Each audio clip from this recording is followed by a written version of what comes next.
Hello everyone. कैसे हैं आप लोग। आप सबका आदर्श एकेडमी में स्वागत है गाइस। और इसमें हम लोग इलेक्ट्रोस्टैटिक स्टार्ट कर रहे हैं, यानी कि जो क्लास 12th का पहला चैप्टर है। अगर आप एनसीईआरटी बुक में देखिएगा तो आपको ये इलेक्ट्रिक चार्जेस एंड फील्ड्स के नाम से मिलेगा। टेंशन नहीं लेना है, इलेक्ट्रिक चार्जेस एंड फील्ड्स ही पढ़ाएंगे। ये इलेक्ट्रोस्टैटिक जो है ये ब्रांच है, मतलब जो हम लोग पढ़ने वाले ना चैप्टर 1 उसका ब्रांच का नाम है इलेक्ट्रोस्टैटिक। अब ऐसा क्यों लिखा है इलेक्ट्रोस्टैटिक, पहले हम लोग वो समझते हैं। देखिए इलेक्ट्रोस्टैटिक का मतलब हम यहीं पर आपको बता देते हैं। आप 10th क्लास में भी पढ़े होंगे चार्ज के बारे में।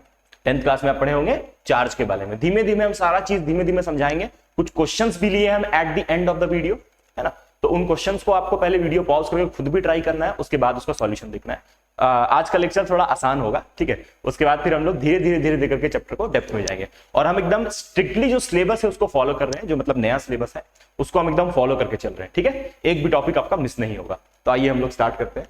और पहले यहां पर हम लोग समझते हैं कि इलेक्ट्रोस्टैटिक का मतलब क्या है। देखिए, तो जब हम बोलते हैं इलेक्ट्रोस्टैटिक तो उसका मतलब, इलेक्ट्रोस्टैटिक का मतलब होता है चार्ज एट रेस्ट, रुका हुआ चार्ज। चार्ज जब रेस्ट पे होता है तो उसको हम लोग बोलते हैं इलेक्ट्रोस्टैटिक, ठीक है।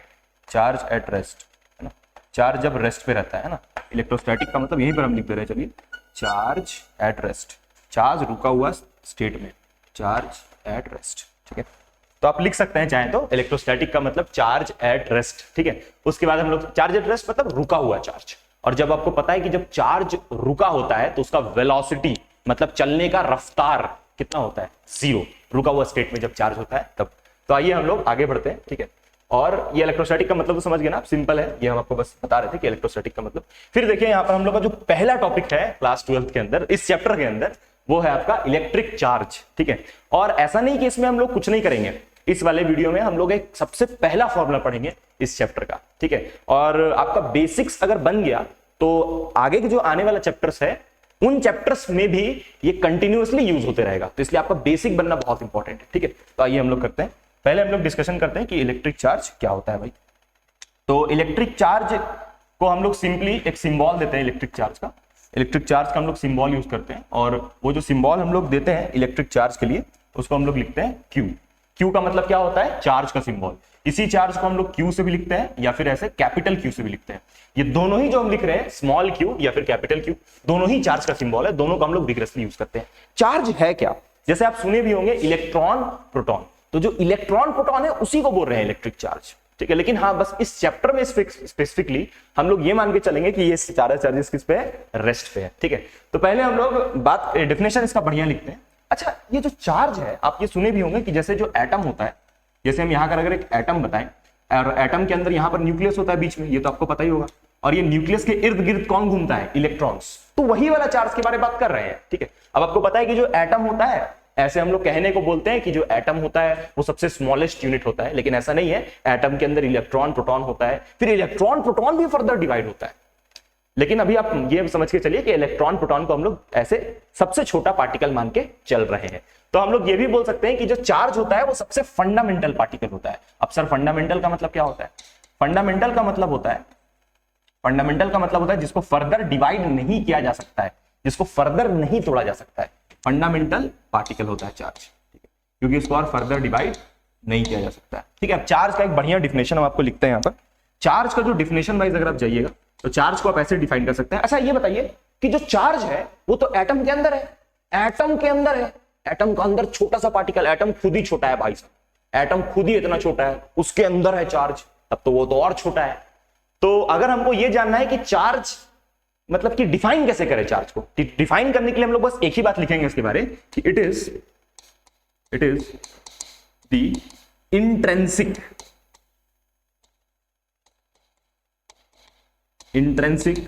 प्रॉपर्टी। इंट्रिंसिक प्रॉपर्टी, इंट्रिंसिक कहने का मतलब क्या होता है?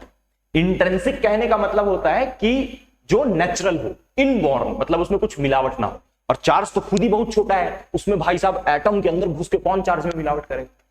इसलिए लिखा हुआ है it is intrinsic property of matter. अब सर मैटर क्या होता है? मैटर का मतलब होता है मास। मैटर का मतलब होता है मास। मैटर मींस मास, मतलब इसके अंदर मास होता है। हाँ सही बात है, चार्ज के अंदर मास होता है, चार्ज के अंदर मास होता है। लेकिन ऐसा कोई जरूरी है क्या कि जिसके पास मास रहेगा उसके पास चार्ज होगा? ऐसा कोई जरूरी है क्या कि जिसके पास मास होगा उसके पास चार्ज होगा? नहीं, मेरे पास तो मास है, मेरा वजन है 56 kg, लेकिन मेरे बॉडी में कहां कोई चार्ज है? मेरा जो वजन है वो है 56 kg, लेकिन मेरे बॉडी में कोई चार्ज तो नहीं है। तो यहां पर हम लोग बहुत इंपॉर्टेंट चीज लिखने वाले हैं यहां पर, है ना। अ बॉडी हैविंग चार्ज, किसी बॉडी में अगर चार्ज है तो उस बॉडी के अंदर मास होगा। जैसे आप एग्जांपल के तौर पे यहां पर समझ सकते हैं, एग्जांपल आपको देते हैं। जैसे आपको पता होगा कि जो इलेक्ट्रॉन होता है, इलेक्ट्रॉन, उसका हम लोग चार्ज लिखते हैं ना, इलेक्ट्रॉन का चार्ज कितना लिखता है? बचपन से पढ़े होंगे। इलेक्ट्रॉन का चार्ज हम लोग लिखते हैं -1.6 इंटू 10 की पावर -19 कूलम, ठीक है। और इलेक्ट्रॉन का मास भी होता है। सर क्यों, इतना जरूरी क्यों है? सर जिसके पास चार्ज होगा उसके पास मास होना जरूरी क्यों है? अरे भाई, मास है बॉडी के अंदर, मैटर, मास का मतलब मैटर, उसके अंदर मास है, तभी ना उसको हम मान रहे हैं कि वो एग्जिस्ट कर रहा है।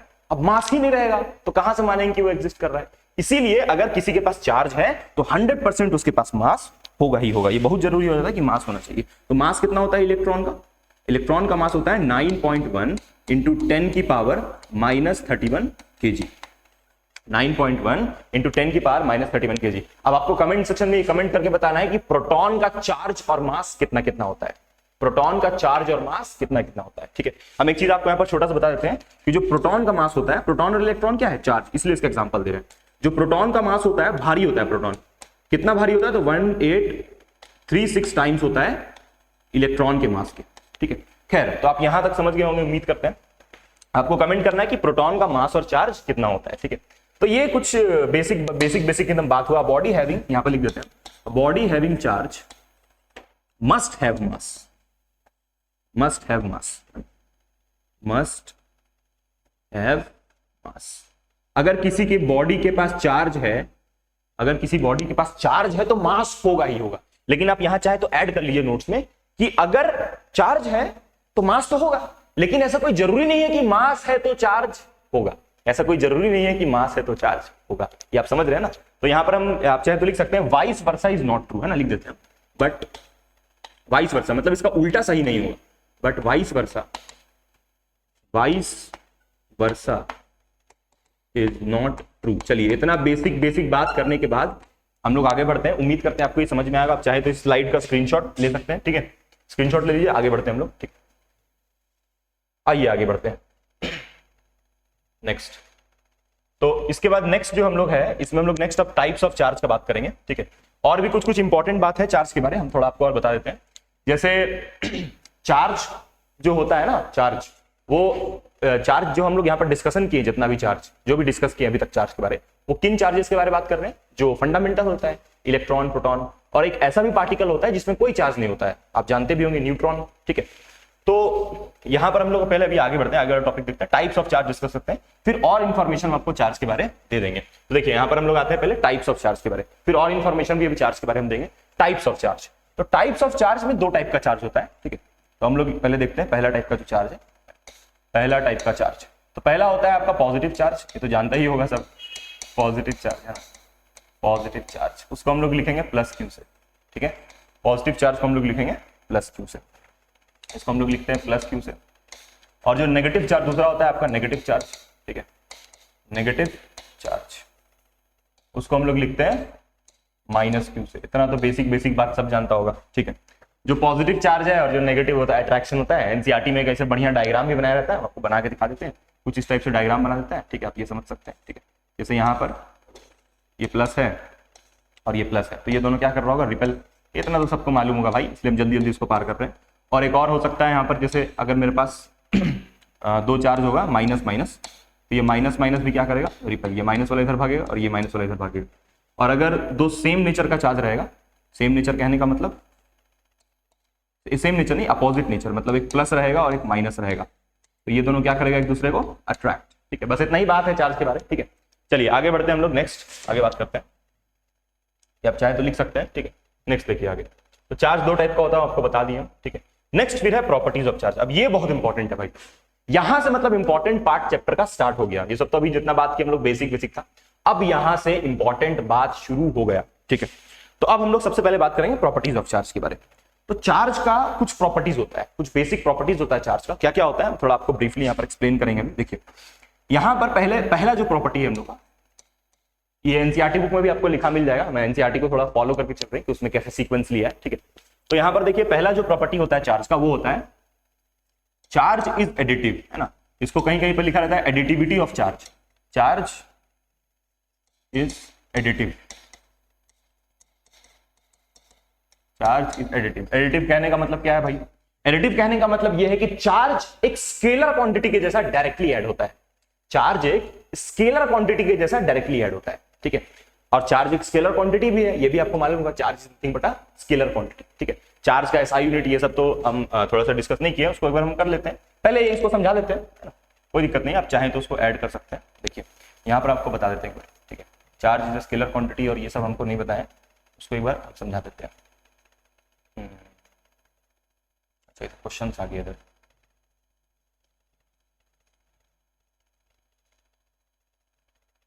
ये देखते हैं पहले एक बार हम लोग, ठीक है। एक बार चार्ज का कुछ आपको प्रॉपर्टीज हम बता देते हैं, ठीक है। तो आप चाहे तो नोट्स में ऐड कर लीजिएगा, है ना। कुछ प्रॉपर्टीज नहीं, मतलब कुछ इंपॉर्टेंट बात चार्ज के बारे में, जैसे कि चार्ज के बारे में कुछ इंपॉर्टेंट बात यहाँ पे लिखते हैं, ठीक है। चार्ज के बारे में कुछ इंपॉर्टेंट बात, तो एक आप यहाँ पर ये लिख सकते हैं कि charge is a scalar quantity, charge is a, अब स्केलर का मतलब क्या होता है? स्केलर क्वांटिटी उसको बोलते हैं, हम समझाते हैं आपको स्केलर क्वांटिटी का मतलब। स्केलर क्वांटिटी का मतलब क्या होता है? जैसे फॉर एग्जांपल हम बोले मास है किसी का, मान लीजिए 50 केजी, 50 केजी, तो यहां पर ये जो 50 है, ये जो 50 है उसको हम लोग बोलेंगे मास। ये जो 50 है उसको हम लोग, ये 50 उसका मास को बता रहा है, और ये एक वैल्यू है, तो ये जो वैल्यू दिख रहा है ना, उसी को हम लोग बोलते हैं स्केलर। ये जो यहाँ पर वैल्यू लिखा हुआ है इसको बोलते हैं स्केलर, है ना। मतलब जो मैग्नीट्यूड होता है, मतलब चार्ज का कोई डायरेक्शन नहीं होता है, चार्ज हैज नो डायरेक्शन, ठीक है। हम लोग जाएंगे डिटेल्स में अभी धीरे धीरे करके। चार्ज एक स्केलर क्वांटिटी होता है। और क्या दूसरा बात है भाई चार्ज के बारे, कि जो चार्ज होता है आपका स्केलर क्वांटिटी होता है, ठीक है। अभी जो हम और आपको बता रहे थे चार्ज के बारे में कि चार्ज इंट्रिंसिक कैरेक्टर होता है। अच्छा एक और चीज चार्ज के बारे में, कि चार्ज को हम लोग सिंपली ऐड करते हैं, चार्ज को हम लोग सिंपली ऐड करते हैं। सिंपली ऐड कहने का मतलब क्या है? यहाँ पर जो हम एडिटिव वाला प्रॉपर्टी, आप ये ऐड कर लिए नोट्स में, ठीक। अब हम लोग आते हैं उधर प्रॉपर्टीज पे जो हम लोग डिस्कस करते हैं। आइए प्रॉपर्टीज की तरफ चलते हैं। प्रॉपर्टीज जो हम लोग डिस्कस करते हैं, हाँ अब बढ़िया लगेगा प्रॉपर्टीज डिस्कस करना, ठीक है। तो यहाँ पर देखिए पहला आपका कौन सा प्रॉपर्टी है जो हम बात कर रहे थे आपको प्रॉपर्टीज के बारे में। तो पहला प्रॉपर्टी है यहाँ पर चार्ज का कि एडिटिविटी ऑफ चार्ज, ठीक है। जो भी हम आपको प्रॉपर्टी बता रहे थे, additivity of charge, additivity of charge. Additivity कहने का मतलब क्या है? एडिटिविटी कहने का मतलब है कि चार्ज को हम लोग ऐसे ही जोड़ सकते हैं, ऐसा ही एकदम, मतलब ऐसा ही कहने का मतलब जैसे मान लीजिए कि एक यहाँ पर डब्बा है, और यहाँ पर एक पॉजिटिव चार्ज है। ये ई का मतलब क्या है? चार्ज ऑन 1 इलेक्ट्रॉन, बताए थे ना, इसको वैल्यू होगी। अब ये ई का वैल्यू आपको हम बताए थे 1.6 × 10⁻⁻19 कूलम होता है। ये कूलम क्या होता है? कूलम चार्ज का एसआई यूनिट होता है, ठीक है। अभी आपको बताया भी था कूलम जो होता है वो चार्ज का एसआई यूनिट होता है। और याद रख सकते हैं आप कूलम का स्पेलिंग क्या होता है? बहुत लोगों को कूलम का स्पेलिंग नहीं मालूम होता है, COULOMB, कूलम, ठीक है। कूलम चार्ज का एसआई यूनिट होता है। जैसे यहाँ पर ये चार्ज है +1E और यहाँ पर चार्ज है +2E, यहाँ पर चार्ज है +3E, यहाँ पर है +4E। तो ये सारा चार्जेस को हम कैसे जोड़ेंगे? तो इसको स्केलर फॉर्म में जोड़ देंगे, क्योंकि चार्ज स्केलर क्वांटिटी है। मतलब यहाँ पर अब 2 + 1 3 हो जाएगा, और यहाँ पर 6 हो जाएगा, और ये फिर 4 ऐड होकर के 10 हो जाएगा। तो टोटल चार्ज यहाँ पर कितना आ जाएगा? +10E। तो देखिए यहाँ पर हम कुछ मैथमेटिक्स, हायर मैथमेटिक्स, कुछ वेक्टर अलजेब्रा कुछ भी यूज नहीं किया, वेक्टर का कोई कॉन्सेप्ट नहीं लगा। यहाँ पर इसको सिंपली हम लोग ऐड कर दिए, तो सिंपली ऐड कर दिए, तो ये इस बात को बता रहा है कि चार्ज सिंपली ऐड होता है ना। तो यहाँ पर हम लिखते हैं कि चार्ज, ये पहला प्रॉपर्टी आपको लिखना है, charge is added like a scalar quantity. Simply उसको स्केलर के जैसा चार्ज को जोड़, like a scalar quantity, scalar quantity के जैसा सिंपली उसको हम लोग जोड़ देते हैं। अब देखिए वीडियो में आप पूरा भी नहीं रहिएगा तो ही आपको थोड़ा मजा आएगा, ठीक है, एट द एंड। तो आप ये समझ गए होंगे, ये वाला बहुत आसान था। चलिए आगे बढ़ते हैं। नेक्स्ट, ये तो हो गया है ना। अब नेक्स्ट प्रॉपर्टी की तरफ चलते हैं और प्रॉपर्टीज को डिस्कस करते हैं। नेक्स्ट प्रॉपर्टी आप देखिए, प्रॉपर्टी नंबर 2। नेक्स्ट प्रॉपर्टी दूसरा प्रॉपर्टी चार्ज का। अब ये जो दूसरा प्रॉपर्टी है चार्ज का, इसका हम आपको एग्जांपल देके बढ़िया से इसका आपको एक्सप्लेन करेंगे, ठीक है। आइए देखते हैं कि दूसरा प्रॉपर्टी क्या है। दूसरा प्रॉपर्टी है conservation of charge, conservation of charge क्या होता है भाई? ये कंजर्वेशन ऑफ चार्ज बहुत सिंपल है। ये ऐसा बोलता है कि जो चार्ज है ना उसको हम बर्बाद कर सकते हैं, ना चार्ज को हम बना सकते हैं। ये सिंपल बात, ये हमको प्रॉपर्टी बोलता है। चार्ज ना क्रिएट किया जा सकता है, ना उसको हम लोग बर्बाद कर सकते हैं। क्या मतलब है इसका? आइए देखते हैं। इसका मतलब ये है सिंपल कि जैसे मान लीजिए कि मेरे पास यहाँ पर एक एग्जाम्पल देते हैं बढ़िया, उसके बाद इसका हम आपको स्टेटमेंट लिखवाएंगे। जैसे मान लीजिए कि मेरे पास यहाँ पर एक बॉडी है, ये बॉडी नंबर ए है मान लीजिए, और ये एक और बॉडी है, ये बॉडी नंबर बी है मान लीजिए, ठीक है। और ये जो बॉडी नंबर ए है इसमें हम मान लेते हैं कि चार्ज है माइनस माइनस, ये दो चार्ज है माइनस माइनस। इसको थोड़ा हम क्यू से ही लिखते हैं क्योंकि बुक्स में क्यू ही लिखा रहता है, तो चलिए आप क्यू अभी सही पकड़िए। और ये प्लस क्यू और ये प्लस क्यू। ये वाले बॉडी में भी उतना ही चार्ज है, minus Q plus Q plus Q. अब आप देखिए इस बॉडी में जितना ये दो नेगेटिव है और दो पॉजिटिव है, तो दोनों में इनके नेट चार्ज कितना हो जाएगा? जीरो। नेट चार्ज इसमें जीरो, और ये वाले में भी नेट चार्ज कितना आएगा? जीरो। बहुत बढ़िया। अब ये दोनों बॉडी को हम कॉन्टैक्ट में लेके आते हैं, ये दोनों बॉडी को हम कॉन्टैक्ट में लेके आए, तो कॉन्टैक्ट में लाने से क्या होगा? कॉन्टैक्ट में लाने से ये दोनों बॉडी को कॉन्टैक्ट में लाके ऐसे रगड़ दिए, मान लीजिए दोनों बॉडीज को कॉन्टैक्ट में लाए और कॉन्टैक्ट में लाके ऐसे रगड़ दिए दोनों बॉडी को, तो होगा क्या कि चार्ज जो है दोनों बॉडीज में कुछ ना कुछ चार्ज का लेन देन होगा, कुछ चार्ज यहां से यहां चला जाएगा। हालांकि ये सब प्रॉपर्टीज है कि चार्ज जो होता है वो मतलब जिसमें ज्यादा चार्ज है तो ज्यादा चार्ज कम चार्ज की तरफ फ्लो करता है, ये सब प्रॉपर्टीज है। लेकिन अभी हम सिंपल बोले दोनों बॉडीज को ऐसे रगड़ दिए, तो रगड़ने से क्या होगा? दोनों कॉन्टैक्ट में आएगा, तो कॉन्टैक्ट में आने के कारण कुछ एक आध चार्ज यहां से निकल के इसमें चला जाएगा। तो अब देखिए अब नेक्स्ट क्या होगा, यहां से मान लीजिए एक चार्ज निकल के वहां चला गया, ठीक है। वो सब होता है कि वोल्टेज से चार्ज फ्लो करता है, उस सब बारे में भी नहीं बात कर रहे, सिंपल समझिए आप। इसको सटाएं और रगड़ दिए ऐसे, तो रगड़ने से कुछ चार्ज निकल के यहां पहुंच गया। तो अब क्या होगा नेक्स्ट सिचुएशन, रगड़ने के बाद का सिचुएशन यहां पर हम लोग डिस्कस करते हैं। आइए देखिए उसके बाद क्या हुआ। अब इसके बाद रगड़ने के बाद यहां पर चलिए बनाते हैं इसको, ठीक है। तो दिख रहा है ये कि नहीं दिख रहा है?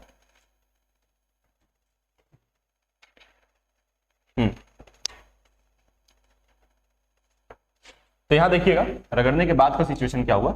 उसके बाद का सिचुएशन ये हुआ कि यहां पर ये वाला जो बॉडी था इससे मान लीजिए कुछ चार्ज निकल के यहां चला गया। अब ये तो माइनस क्यू है, प्लस क्यू भी है, बहुत बढ़िया, और यहां पर एक प्लस क्यू तो है ही, और इसमें से चार्ज निकल के इसमें चला गया। तो अब जो आपको फाइनल कॉन्फ़िगरेशन मिलेगा ये वाले में, उसमें आपको मिलेगा, दिखाई तो दे रहा है ना आपको बढ़िया से, ठीक है।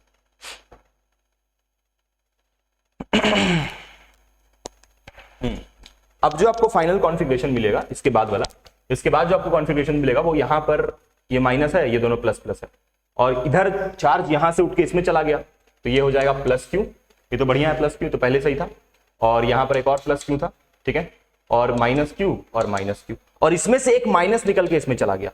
अब आप बताइए क्या यहाँ नेट चार्ज जीरो होगा? यहां पर देखिए नेट चार्ज, यहां पर पहले नेट चार्ज देखिए, यहां पर नेट चार्ज कितना होगा? जीरो। कैसे जीरो है भाई? Minus plus cancel, minus plus cancel. इसमें देखिए ये वाले, इसमें यहां पर माइनस प्लस कैंसिल, लेकिन एक प्लस बच रहा है, एक प्लस बच रहा है, मतलब ये पॉजिटिवली चार्ज हो गया। और ये वाला जो बॉडी है इसमें माइनस ये प्लस है, तो ये दोनों कैंसिल हो जाएगा और इसमें एक माइनस बच जाएगा, मतलब अब नेट चार्ज जीरो नहीं होगा। अब इसमें से मतलब एक चार्ज निकल के इसमें चला गया, इसमें से निकल के चला गया, तो अब इसमें से देखिए ये दोनों तो कैंसिल हो जाएगा, और इसमें ये और ये कैंसिल हो जाएगा, बट यहां पर ये पॉजिटिवली चार्ज हो गया क्योंकि ये उसको अपना चार्ज दे दिया, और ये नेगेटिवली चार्ज हो गया। भाई साहब पहले तो नेट चार्ज जीरो था, लेकिन अभी तो नेट चार्ज जीरो नहीं आ रहा है।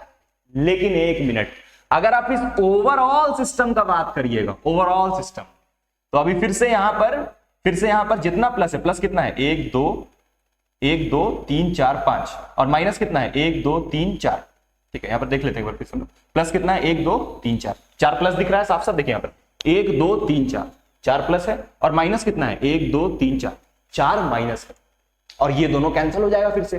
तो फिर से बेसिकली हमको जो नेट चार्ज मिलने वाला है वो फिर से हमको क्या मिलेगा? जीरो। फिर से यहां पर नेट चार्ज क्या मिलेगा? जीरो।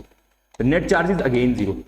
तो कहने का मतलब ये है कि अगर आप इंडिविजुअल देखिएगा, अगर आप यहां पर देखिए, जैसे इसका इंडिविजुअली देखिए, तो इसमें चार्ज कितना मिलेगा आपको? जीरो, और इसमें भी आपको चार्ज कितना मिलेगा? जीरो। दोनों में ही चार्ज जीरो है। यहां पर इंडिविजुअली देखने से लग रहा है कि सर इसमें प्लस चार्ज है, इसमें माइनस चार्ज है, लेकिन फिर से जब हम लोग टोटल चार्ज देख रहे हैं, जब इसका फिर से टोटल चार्ज देख रहे हैं, तो टोटल चार्ज इसमें जीरो आ रहा है, टोटल चार्ज इसमें जीरो आ रहा है, इसमें भी जीरो आ रहा है। यहां तक आप समझ गए होंगे, उम्मीद करते हैं पूरा। चलिए ठीक है, तो अब इसके बारे में हम लोग अब इसका डेफिनेशन लिखेंगे कंजर्वेशन ऑफ चार्ज का। ये आप चाहें तो ये वाला कॉपी आप कर सकते हैं, ठीक है। उसके बाद हम लोग डेफिनेशन लिखेंगे। आइए ये वाला कॉपी कर लीजिए, ठीक है। हम इसको अब मिटा रहे हैं, इसको आप कॉपी कर सकते हैं। इसको कॉपी करना जरूरी था क्योंकि इसी के बारे में भी हम सारा बात लिखने वाले हैं, ठीक है। इसी के बारे में भी हम सारा बात लिखने वाले हैं, तो आप चाहें तो उसको कॉपी कर सकते हैं, ठीक है। आइए देखते हैं तो इसके बारे क्या बात है, ये वाले के बारे कि कंजर्वेशन ऑफ चार्ज के बारे में बात ये है, ऐसा है कि इसमें हम लोग ये लिखेंगे कि दी चार्ज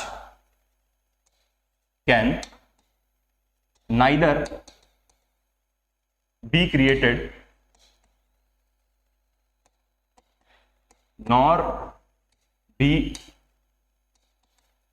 डिस्ट्रॉयड। चार्ज को ना हम लोग बना सकते हैं ना बर्बाद कर सकते हैं। It can only B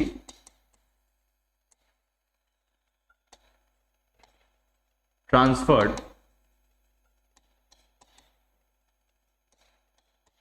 from one body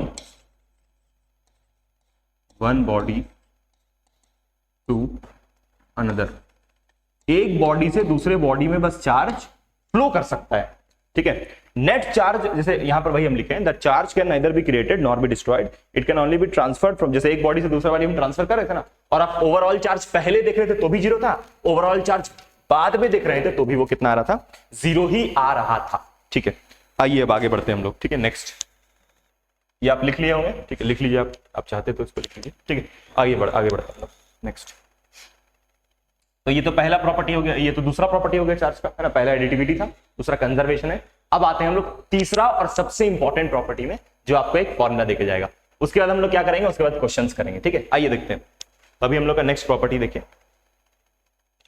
तो नेक्स्ट प्रॉपर्टी हम लोग का क्या है, नेक्स्ट ये प्रॉपर्टी नंबर 3 होगा, ठीक है। प्रॉपर्टी नंबर 3, और यही सबसे इंपॉर्टेंट प्रॉपर्टी, तीसरा property, quantization of charge.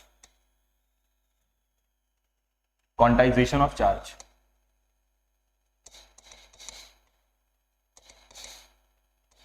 Quantization of charge, quantization of charge. ये प्रॉपर्टी क्या बोलता है, ये प्रॉपर्टी ऐसा बोलता है कि चार्ज जो होता है वो एक होगा। जैसे आप मोबाइल फोन खरीदने जाते हैं, तो मोबाइल फोन खरीदने जाते हैं तो आप बोलते हैं भैया एक मोबाइल दे दीजिए, 2 मोबाइल दे दीजिए, या 3 दे दीजिए मोबाइल, 10 दे दीजिए। लेकिन ऐसा तो नहीं बोलते हैं ना कि भैया 1.5 मोबाइल दे दीजिए, 2.5 मोबाइल दे दीजिए। तो ये कहने का मतलब ये है कि मोबाइल हमेशा मतलब इसमें मिलता है, इंटीजर्स में मिलता है। अब इंटीजर्स भी यहाँ पर परफेक्टली नहीं बोलते क्योंकि इंटीजर्स तो नेगेटिव भी होता है। तो मतलब ये आप कह सकते हैं कि मोबाइल 1.5 2.5 ऐसे नहीं मिलता है। मोबाइल में हमेशा जो आगे में नंबर होता है वो कभी फ्रैक्शन नहीं होता है। ये बोलना ठीक होगा कि मोबाइल कभी भी फ्रैक्शन में नहीं मिलता है, ये बात। वैसे ही जो चार्ज है वो कभी भी फ्रैक्शन के फॉर्म में एग्जिस्ट नहीं करता है।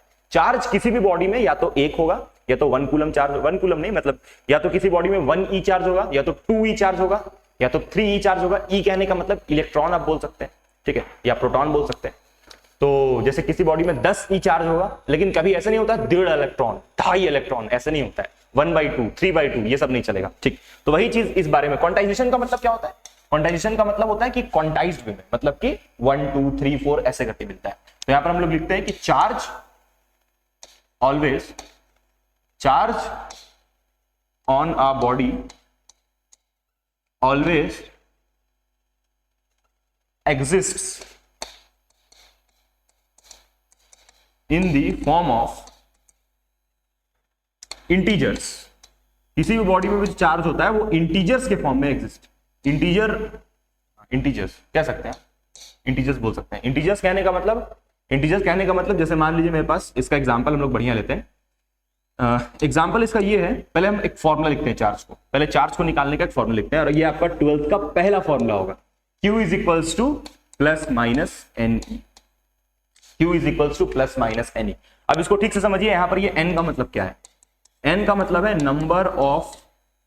नंबर ऑफ चार्जेस बोल सकते हैं, चार्ज का संख्या क्या है। और ये जो N है, इसी N के बारे में हम बोल रहे थे कि ये जो N है, ये N का वैल्यू या तो 0 होगा, या तो +-1 होगा, या तो +-2 होगा, या तो +-3 होगा, एंड सो ऑन। इसलिए यहां पर लिखे हैं इंटीजर्स। चार्ज हमेशा इंटीजर के फॉर्म में एग्जिस्ट करता है।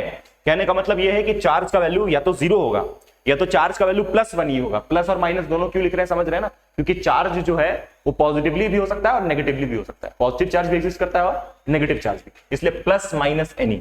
ठीक, और ये आपके लिए पहला फॉर्मूला हुआ। इससे भी बहुत सारा क्वेश्चन आया है, आपसे पूछेगा नंबर ऑफ चार्जेस निकालने। तो ई का वैल्यू जान रहे हैं ना आप लोग, ई का वैल्यू तो हम तभी से बता रहे हैं 1.6 × 10⁻⁻19 कूलम, ये ई होता है। ठीक है, और ये एन का मतलब नंबर है, मतलब इसका कोई यूनिट नहीं है। फिर से घुमा फिरा के इसका कूलम होगा और इसका कोई यूनिट नहीं होगा तो कूलम ही आएगा घुमा फिरा के। तो ये सबसे पहला फॉर्मूला हुआ। और देखिए वही बात लिखा हुआ कि charge on a body always exist in the form of integers. मतलब अगर आप चार्ज का वैल्यू लिखते हैं, आइए यहाँ पर एक बार हम आपको लिख के दिखाते हैं। मान लीजिए आपको चार्ज का वैल्यू लिखना है, तो चार्ज का वैल्यू आप लिख सकते हैं +1 ही लिख सकते हैं, +2 लिख सकते हैं। ऐसे नहीं होगा 1/2e, this is wrong. 1/2e का टाइप का कुछ नहीं हो सकता, दिख रहा है ना आपको, बहुत बढ़िया दिख रहा है। 1/2e ऐसा कुछ भी नहीं होगा। ठीक, तो यहाँ पर इसको हम लोग हटा देते हैं।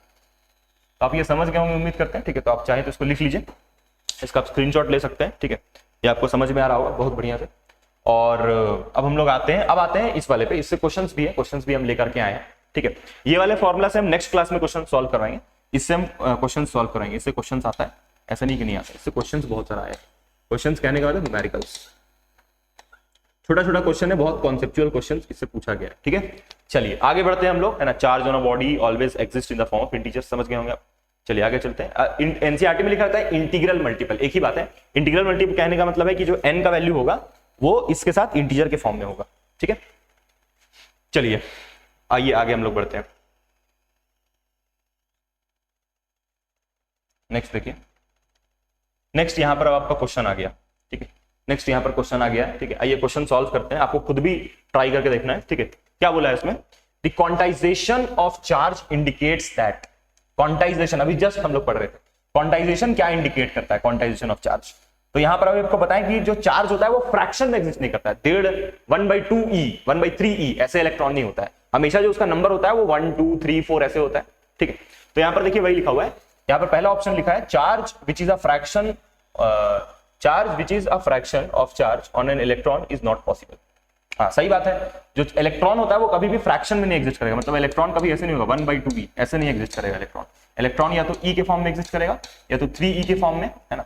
माइनस भी आप चाहे तो लगा सकते हैं क्योंकि इलेक्ट्रॉन नेगेटिवली चार्ज होता है। तो वही बात यहाँ पर लिखा हुआ है, तो ये ऑप्शन तो सही लग रहा है एकदम 100%। अच्छा, दूसरा ऑप्शन में क्या लिखा है, a charge can not be destroyed.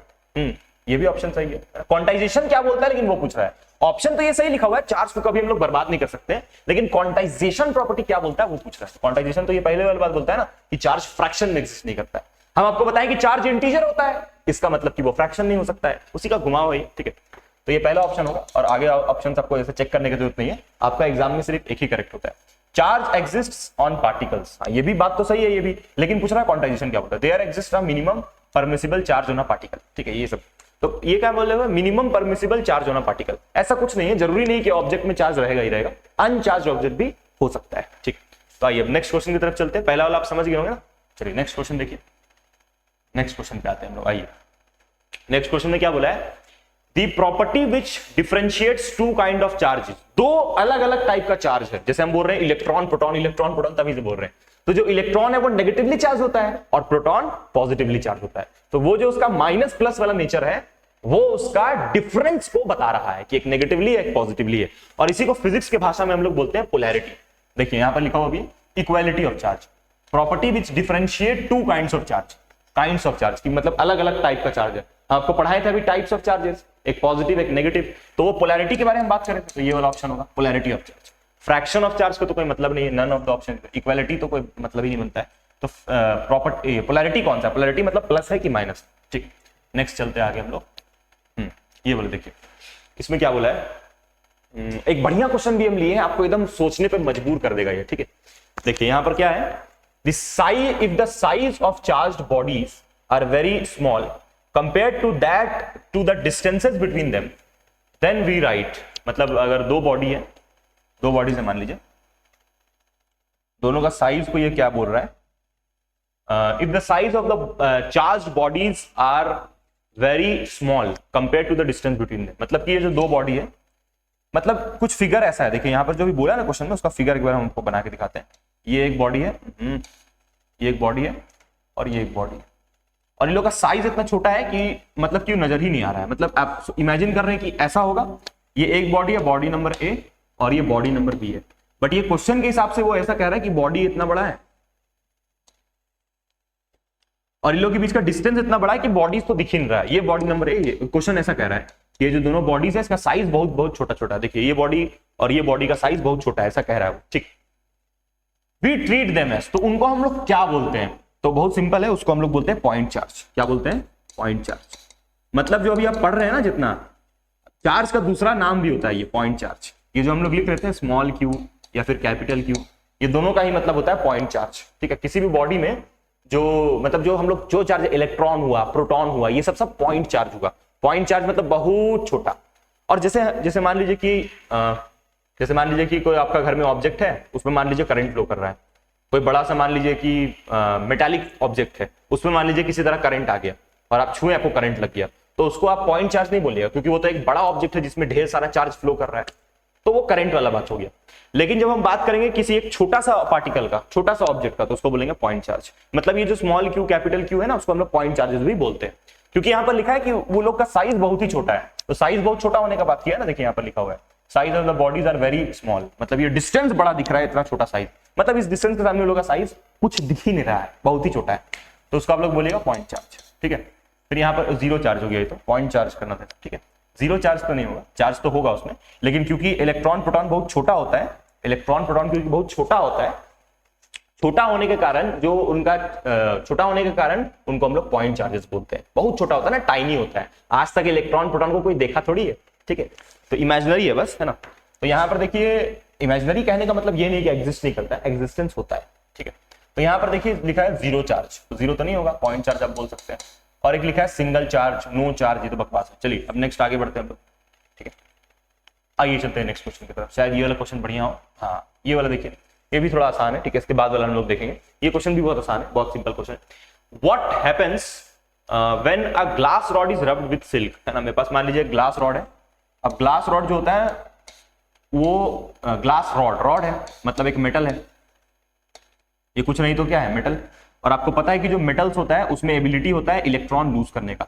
ये क्या है, मेटल, आप केमिस्ट्री में ये पढ़े होंगे कि जो मेटल्स होता है उसमें एबिलिटी होता है इलेक्ट्रॉन्स लूज करने का। तो ये जो ग्लास रॉड आपको दिख रहा है इज रब्ड विद सिल्क, एक सिल्क मान लीजिए, उससे इसको रब कर दिया, ग्लास रॉड को कांटेक्ट में लेके आए दोनों को और रब कर दिया दोनों को। तो रब करने से क्या होगा, इस रॉड में से, इस वाले रॉड में से कुछ इलेक्ट्रॉन्स निकल के इसमें चला जाएगा, क्योंकि ये मेटल है, मेटल का एबिलिटी होता है इलेक्ट्रॉन को डोनेट करना। तो यहां से कुछ इलेक्ट्रॉन्स निकल करके और इसमें चला जाएगा। ठीक है, मतलब ये जो सिल्क क्लॉथ है ये नेगेटिवली चार्ज हो जाएगा। इसके बाद का सिनेरियो क्या बनेगा, इसके बाद का सिनेरियो ये बनेगा कि ये जो आपको दिख रहा है सिल्क क्लॉथ, इसमें माइनस चार्ज डेवलप हो जाएगा। ठीक है, तो यहां पर हम लिखे हैं कि गेन्स प्रोटॉन, तो what happens when a silk rod, silk rod के साथ क्या होगा, तो सिल्क रॉड तो एक इलेक्ट्रॉन छोड़ दिया ना, तो जो इलेक्ट्रॉन डोनेट कर देता है वो खुद कैसा हो जाता है, पॉजिटिव चार्ज। मान लीजिए ये इलेक्ट्रॉन वापस यहां आ गया, तो ये वापस अगर आ गया तो ये ई माइनस और प्लस मिलके वापस न्यूट्रल हो जाएगा। लेकिन अगर ये इलेक्ट्रॉन को छोड़ दिया तो ये कैसा हो गया है, पॉजिटिवली चार्ज। तो सिल्क रॉड जो था, सिल्क रॉड बोलते, सॉरी, ग्लास रॉड जो था वो पॉजिटिवली चार्ज हो जाएगा। तो यहाँ पर ग्लास रॉड के बारे में पूछा था कि उसके साथ क्या हुआ था ना। What happens when a glass rod is rubbed with a silk cloth, gains proton from silk, है ना, gains electron from silk, gives electrons to silk, electron दे दिया सिल्क को इलेक्ट्रॉन दे दिया, gives proton to silk, proton तो, अच्छा ये आप सोच के बताइए, क्या हम लोग किसी ऑब्जेक्ट को प्रोटॉन्स दे सकते हैं? नहीं दे सकते हैं मेरे हिसाब से। तो क्यों नहीं दे सकते हैं, क्योंकि प्रोटॉन्स होता है न्यूक्लियस के अंदर, और न्यूक्लियस के अंदर से प्रोटॉन को निकालना बहुत मुश्किल है, क्योंकि न्यूक्लियस बहुत ही छोटा और माइक्रोस्कोपिक चीज है। इसीलिए प्रोटॉन्स का कभी भी ट्रांसफर नहीं होता है, हमेशा इलेक्ट्रॉन्स का ट्रांसफर होता है। तो आप यहां पर लिख सकते हैं नेक्स्ट पेज में। ठीक है, ये क्वेश्चन हो गया। चलिए नेक्स्ट पेज में चलते हैं, उसमें आप लिख लीजिए ये बात, है ना, कि ट्रांसफर, यहां पर इसको थोड़ा हम लोग बढ़िया से लिखेंगे, इसको लिख लीजिए ऐसे से। देखिए क्या लिखना है भाई, यहां पर लिखना ये है कि the transfer of proton takes place, the transfer of protons does not take place. The transfer of proton does not takes place. तो क्यों नहीं हो सकता, उसका रीजन हम आपको बता दिए। क्योंकि जो प्रोटॉन होता है बहुत छोटा सा न्यूक्लियस के अंदर होता है और उसको बाहर निकालना न्यूक्लियस से असंभव है, लेकिन इलेक्ट्रॉन्स तो शेल्स में होता है, उनको निकालना आसान है। ठीक है, तो the transfer of protons does not takes place from one body to another. हाँ, हाइपोथेटिकली हो सकता है, हाइपोथेटिकली कोई सवाल में बोले कि प्रोटॉन्स आर ट्रांसफर्ड, लेकिन अगर आपसे कोई पूछे ऐसा एकदम एग्जैक्टली जो कॉन्सेप्ट है उसमें सिर्फ इलेक्ट्रॉन का लेन देन होता है, प्रोटॉन का नहीं होता है। The transfer of protons does not takes place from one body to another, that is only, मतलब इसका मतलब क्या है कि सिर्फ इलेक्ट्रॉन का लेन देन होगा, वही बात अभी लिखने वाले। That is only transfer of, that is only transfer, या फिर ट्रांसफर नहीं, या फिर ऐसे बोल सकते हैं एक्सचेंज, मतलब लेन देन, exchange of electrons takes place, exchange of electrons, exchange of electrons takes place between two bodies, दो बॉडी के बीच में सिर्फ between two bodies, दो बॉडीज के बीच में सिर्फ इलेक्ट्रॉन का लेन देन हो सकता है। उम्मीद करते हैं आपको ये समझ में आया होगा 100%। ठीक है, तो इसको आप लिख लीजिए, फिर हम लोग बढ़ते हैं आगे। नेक्स्ट क्वेश्चन बहुत मजेदार है, ये जो नेक्स्ट क्वेश्चन अभी आपके स्क्रीन के सामने डिस्प्ले होने वाला है उसके आप पॉज करके ट्राई कीजिए, बहुत बढ़िया क्वेश्चन है। ठीक है, आइए देखते हैं हम लोग उसको। चलिए आइए नेक्स्ट क्वेश्चन की तरफ बढ़ते हैं। दिस इज द क्वेश्चन, बहुत बढ़िया और जबरदस्त क्वेश्चन है। क्या बोला है इस क्वेश्चन में? इस क्वेश्चन में ये बोल रहा है कि a negatively charged object X, a negatively charged object X is repelled by another charged object Y. अच्छा, मतलब एक ऑब्जेक्ट है एक्स, एकदम धीरे धीरे करके हम लोग लिखते हैं। एक ऑब्जेक्ट है एक्स, ठीक है, एक ऑब्जेक्ट है एक्स, और ये ऑब्जेक्ट एक्स जो है, ये ऑब्जेक्ट एक्स जो है कैसा है? Negatively charge. ठीक है, चार्ज ऑब्जेक्ट बोला है ना, ऑब्जेक्ट, ऑब्जेक्ट मतलब कोई बड़ा ऑब्जेक्ट होगा। ठीक है, और ये नेगेटिव है, सवाल में बोला है negatively charge object is repelled by another object Y. अच्छा, ये जो ऑब्जेक्ट एक्स है ये वाई से क्या हो रहा है? रिपेल।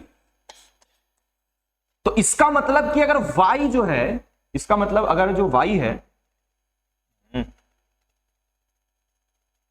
इसका मतलब वाई से वो रिपेल हो रहा है, तो अगर वाई से ये एक्स रिपेल हो रहा है तो वाई को भी क्या होना पड़ेगा? Negatively charge. देखिए ये जो ऑब्जेक्ट एक्स है ये नेगेटिवली चार्ज है, और कहा जा रहा है कि ये वाई से रिपेल हो रहा है। वाई उसको अगर रिपेल कर रहा है तो वाई को भी क्या होना पड़ेगा? माइनस, तब ना ये दोनों आपस में एक दूसरे से रिपेल होगा।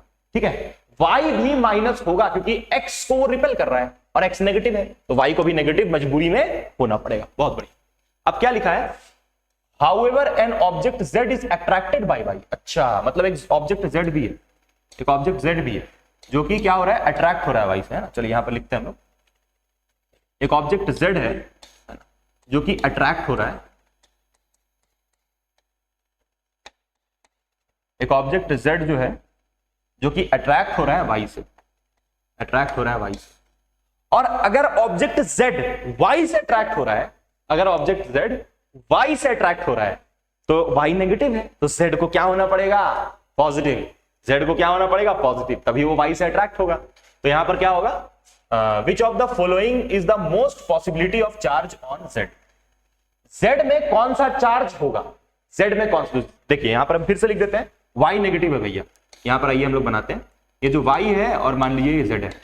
अब ये कह रहा है कि जो y है वो नेगेटिव है और z उससे अट्रैक्ट हो रहा है, इसका मतलब कि जो z होगा वो पक्का प्लस होगा, तब ना इन लोगों के बीच में क्या हो रहा होगा? इंटरेक्शन। ये कुल मिला के कॉन्सेप्ट है, तो z को पॉजिटिव होना पड़ेगा। तो यहां लिखा है which of the following is the most possibility for the charge of object z। ठीक है, तो पॉजिटिवली चार्ज ओनली, यही होगा। z जो है वो पॉजिटिवली चार्ज होगा। आगे लिखा है नेगेटिवली चार्ज तो नहीं होगा, न्यूट्रल तो नहीं होगा, पॉजिटिवली चार्ज तो नहीं होगा, तो आपको लग रहा है कि पॉजिटिवली चार्ज होगा, बट ये ऑप्शन गलत है। z पॉजिटिवली चार्ज नहीं होगा। बोलेगा सर नहीं होगा z पॉजिटिव चार्ज, तो फिर सर वो वाई से अट्रैक्ट कैसे हो रहा है? भाई साहब पॉजिटिव होगा, पूछा पॉसिबिलिटी, ऐसा नहीं कह रहा है कि मतलब उसको बोल रहा है आपको एग्जैक्ट आंसर बताने। बोलेगा सर तब अगर न्यूट्रल तब तो सर और ऑप्शन क्या होगा? तब नेगेटिवली तो हो नहीं सकता है। अच्छा ये बात तो पता है ना भाई, ये तो आपको भी समझ में आ रहा होगा कि नेगेटिवली z चार्ज नहीं हो सकता है, क्योंकि अगर ये y नेगेटिव है तो z को नेगेटिव कर देंगे तब तो रिपल्शन हो जाएगा, तो z नेगेटिव तो नहीं होगा, तो ये भी ऑप्शन गया। न्यूट्रल और पॉजिटिव चार्ज, न्यूट्रल और पॉजिटिव चार्ज। पॉजिटिवली तो ये तो नहीं, नेगेटिव तो नहीं होगा इसमें, फिर नेगेटिव आ रहा है, नेगेटिव तो नहीं ना होगा जेड। तो सर न्यूट्रल, सर क्या बात कर रहे हैं सर, न्यूट्रल कैसे होगा सर? न्यूट्रल तो होना नहीं चाहिए। आपको लग रहा होगा सर न्यूट्रल तो होना नहीं चाहिए, क्योंकि न्यूट्रल ऑब्जेक्ट में तो कोई चार्ज नहीं होता। बट ये कॉन्सेप्ट गलत है। न्यूट्रल ऑब्जेक्ट में चार्ज होता है। न्यूट्रल ऑब्जेक्ट में सर क्या बात कर रहे हैं सर, न्यूट्रल में कैसे चार्ज होगा सर? आइए देखते हैं, ठीक है, आइए इसको समझते हैं। चलिए, तो ऑप्शन कौन सा होगा उसको हम आपको टिक करवा देंगे, पहले इसको समझते हैं इस कॉन्सेप्ट को। देखिए यहां पर हम लिखते हैं द न्यूट्रल बॉडीज, दी यहां पर लिखते हैं, चलिए उसको हम लोग पहले फिर समझाते हैं, फिर ऑप्शन इसका मार्क करते हैं। द न्यूट्रल बॉडीज, बढ़िया कॉन्सेप्ट है ये। दी थोड़ा सा इसको हम लोग पतला कर ले, आइए। हाँ, the neutral bodies have net charge, have net charge always zero. सही बात है, न्यूट्रल बॉडीज में नेट चार्ज हमेशा क्या होता है? जीरो। अब कोई बॉडी न्यूट्रल है, मान लीजिए, न्यूट्रल कहने का मतलब उसमें माइनस भी होगा और प्लस भी होगा, तब ना उसमें नेट चार्ज क्या है? जीरो। न्यूट्रल बॉडी में माइनस भी होगा और प्लस भी होगा, तभी ना उसमें नेट चार्ज जीरो है। हाँ, ये बात तो सही है।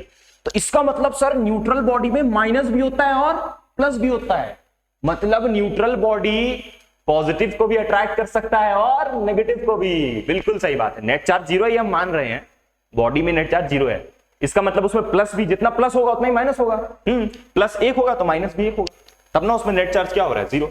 इसका मतलब ये है कुल मिला के कि जो न्यूट्रल बॉडी होता है, जो भी न्यूट्रल बॉडी होता है, उसका जो नेट चार्ज होता है, न्यूट्रल बॉडी का नेट चार्ज तो जीरो होता ही है, यहां लिख दिए हम साफ साफ, लेकिन वो नेगेटिवली भी होता है, मतलब नेगेटिव का भी प्रॉपर्टी होता है, पॉजिटिव का भी होता है। ठीक है, और अभी हम लोग आते हैं, आइए वाई जो था, देखिए यहां पर जो वाई ऑब्जेक्ट था, यहां पर ये जो वाई था ये तो नेगेटिवली चार्ज था। जेड जो होगा, जेड को अगर हम लोग ले ले पॉजिटिव, अगर जेड को हम लोग मान ले प्लस, तब तो वाई से वो अट्रैक्ट होगा ही होगा। जेड को अगर हम लोग पॉजिटिव ले ले तब तो वो वाई से अट्रैक्ट होगा ही होगा। और जेड न्यूट्रल भी तो हो सकता है, क्योंकि जेड को न्यूट्रल लेने का मतलब है, जेड को न्यूट्रल लेने का मतलब है उसमें पॉजिटिव चार्ज भी है और नेगेटिव चार्ज भी है। तो अगर उसमें पॉजिटिव है तो ये पॉजिटिव वाला पार्ट से, ये जो प्लस वाला पार्ट है उससे तो वो अट्रैक्ट करेगा ना वाई को। भाई मान लीजिए ये जेड है, मान लीजिए ये वाई है, वाई कैसा है? Negatively charge. ये जेड है, मान लीजिए ये जेड है, और यहां पर हम लोग लेते हैं वाई, वाई कैसा है? Negatively charge. तो ये जो नेगेटिव वाला पार्ट है उसका प्लस को अट्रैक्ट करेगा तो अट्रैक्शन तो होगा, ये माइनस वाला नहीं पार्टिसिपेट करेगा। तो इसका मतलब है कि जेड जो है वो पॉजिटिव तो चार्ज हो ही सकता है, वो तो हम मान ही गए, पॉजिटिव तो वो हो ही सकता है, तब तो वो वाई से अट्रैक्ट होगा ही अगर वो प्लस होगा। और जेड न्यूट्रल भी हो सकता है, क्योंकि न्यूट्रल में एबिलिटी होता है, न्यूट्रल में एबिलिटी होता है पॉजिटिव को भी अट्रैक्ट करने का और नेगेटिव को भी अट्रैक्ट करने का। बहुत बढ़िया। तो मतलब कि इसका ऑप्शन सही क्या होगा, आप ये लिख लीजिए ना, ये बढ़िया नोट्स है, उसको लिख लीजिए। ठीक है, एक नया बात था। ठीक है, आइए हम लोग देखते हैं। तो इसका ऑप्शन सही कौन सा होगा कि जो जेड होगा, इधर, हाँ, कि जो आपका जेड होगा वो न्यूट्रल होगा या तो पॉजिटिव होगा। जेड न्यूट्रल होगा या तो पॉजिटिव होगा, क्योंकि न्यूट्रल होने से भी वो अट्रैक्ट करेगा वाई को, वाई तो नेगेटिव है, वो तो कंफर्म है, और पॉजिटिव अगर रहेगा तो भी वाई को अट्रैक्ट करेगा। मतलब जो वाई है उसका इंटरेक्शन होगा जेड से, अगर जेड पॉजिटिव भी होगा। ठीक है,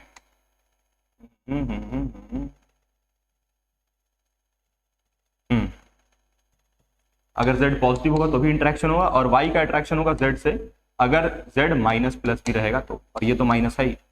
तो उम्मीद करते हैं आपको ये पूरा समझ में आया होगा। ठीक है, अब इसके बाद जो हम लोग का वीडियो आएगा उसमें हम लोग बात करेंगे कूलम्स लॉ के बारे में, और कुछ Q is equals two plus minus any के ऊपर एक आध सवाल करके और कूलम्स लॉ को डिस्कस करेंगे। यहां पर हम कोशिश कर रहे हैं कि जो 12th क्लास का सिलेबस है उसी को फोकस करके चलने का। ठीक है, और वैसे ही क्वेश्चंस भी इसलिए हम जानबूझ करके ले रहे हैं। ठीक है, तो हम लोग मिलते हैं फिर नेक्स्ट वीडियो में गाइस। ठीक है, आप आदर्श एकेडमी ज्वाइन कर सकते हैं।